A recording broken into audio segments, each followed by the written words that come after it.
You might save all your money, and then your broker runs off with it.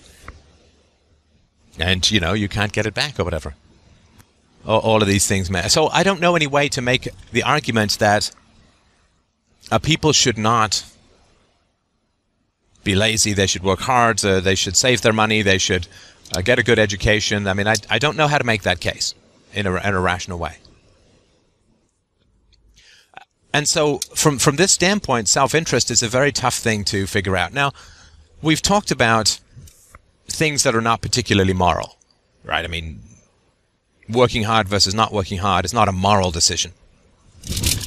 I mean, the self-interest involved is not a moral decision. But let's look at another decision, which is, should I take money from the government or not? Right? So people who get paid in the US, they get old age health care benefits. They're getting about 300% more out of those benefits than what they put in. And it's legal, of course, right? And it's encouraged, and everyone tells you you deserve it, and so on. Or should you take that money?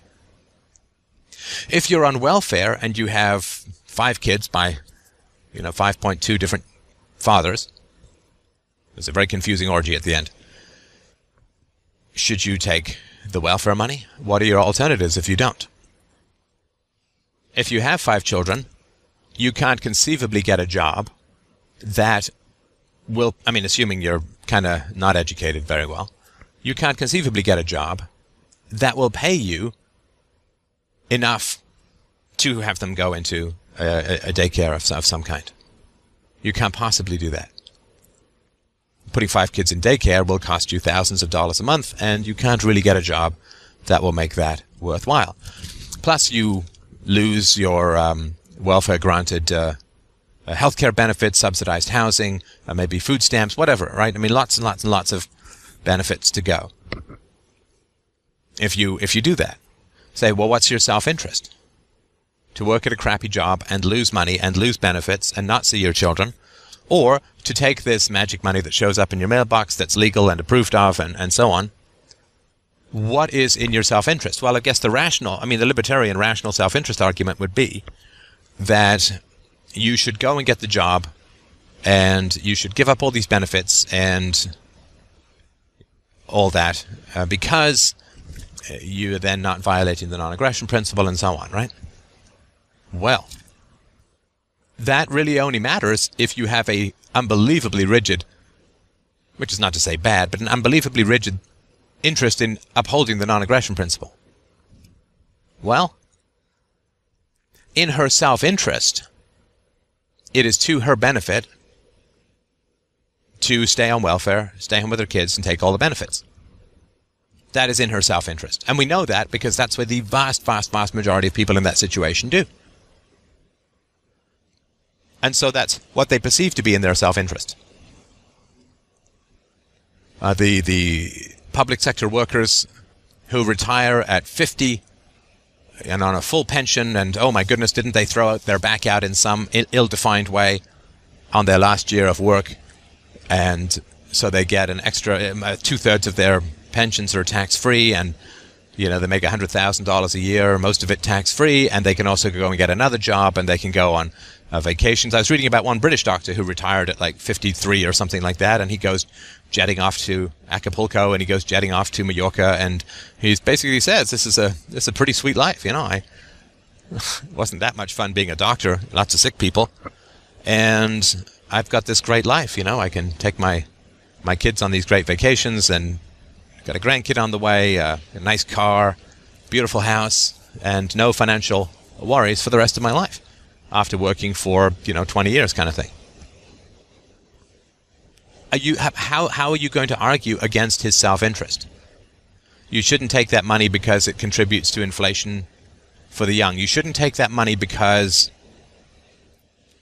it's being added to the national debt, which will negatively affect your children.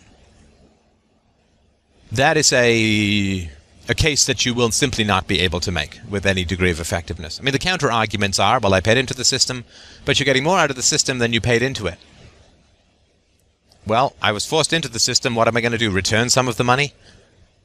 Plus, if you say my kids are going to be born into debt, I need to save the money to give them the money so that they can pay the increased taxes that they're going to have to pay over the course of their life.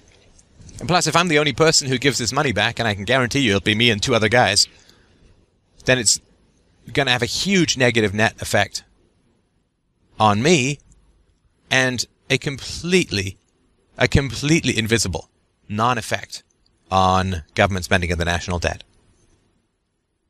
Say I hand back my pension of £80,000 a year, or 60,000, whatever it was. Well, government's just going to use that as collateral to borrow more money, which is going to end up, it's not like if you don't take government money, it's not like the government says, well, let's apply that to the national debt because that's our most pressing issue. I mean, that's nonsense. They don't do anything of the kind. They say, ooh, more money, fantastic. Let's use that as collateral to borrow more. Returning money to the government is it's not good. I mean, unless you want the government to collapse quicker. So, in what way would his rational self-interest be served by handing back all this money, having to go back to work at a job he doesn't really like, being a doctor, not being able to go on vacation, not having his hobbies, not going fishing, not reading great books, not putting an addition onto his house, not paying for his children's education? What sense would that make? What argument could you make? Now, you could also argue that because this person is in an environment of coercion, that self-interest doesn't matter. Self-interest trumps ethics when you're in a situation of coercion. Because there's no such thing as ethics, right? So I would never steal a loaf of bread if I'm in a concentration camp. I may steal a loaf of bread if it's what I need to survive. I may steal it from another prisoner. I mean, who knows? Who knows what I'd do in a concentration camp? But, of course, nobody would chastise me for the concentration camp survival tactics. They would, of course, if they had any rationality at all and any sense of moral perspective, then they would attack the concentration camp system. This is why these emergency ethics are so ridiculous.